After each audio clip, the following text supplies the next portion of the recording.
guys, good morning. Kumusta na mo tanan diha?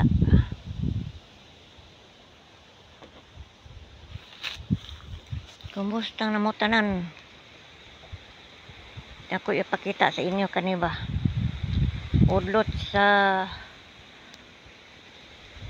lagnob nga wala po mabukhad. Kani balik 13 kabuokan ng dili pares ba. Umula na siya og tubig. Nya ang tubig imnon para ni sa tao nga nabughat. Ilan mang nabughat labad kay mong lain upan nga daghang sayon sa nabughat, magkalibang, sigon sa laybat yagon, magsipon, magubo, kumpa na ra. Kani dili man nilain imnon ang iyang sabaw ini.